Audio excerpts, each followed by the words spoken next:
How does highest and best use apply to vacant land? Have you ever wondered how vacant land can be transformed into something truly valuable? The concept of highest and best use is key to understanding this transformation.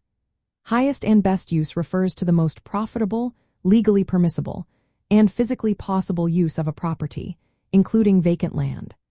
For vacant land, this analysis helps identify the use that would generate the highest value if the land were developed or utilized. When applying highest and best use to vacant land, there are four main criteria to consider. First, legal permissibility is essential.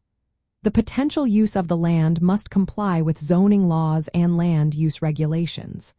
For instance, if a parcel is zoned for residential use, it cannot be legally used for industrial purposes. Next is physical possibility. The land's characteristics, such as size, shape, topography, soil quality, and accessibility, must support the intended use.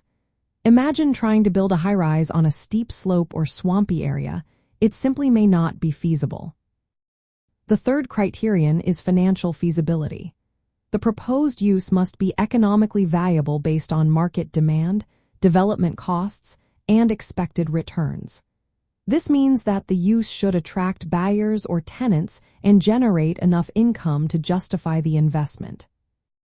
Finally, we have maximum productivity, which focuses on profitability.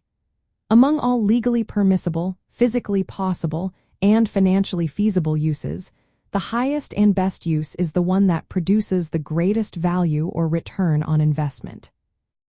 For real estate investors, applying highest and best use to vacant land means evaluating whether the land should remain as undeveloped or be used for agriculture, residential housing, commercial development, or mixed-use projects. For example, vacant land in a rapidly growing urban area might have its highest and best use as multifamily residential or commercial development. In contrast, land in a rural area may be best suited for farming or resource extraction.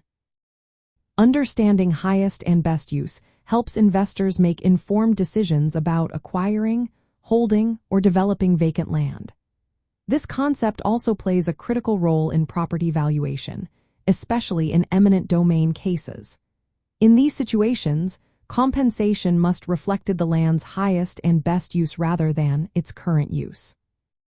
By considering legal, physical, economic, and productivity factors, highest and best use guides investors in identifying the most valuable and feasible use of vacant land. This ensures that investment decisions align with maximizing property value and market potential.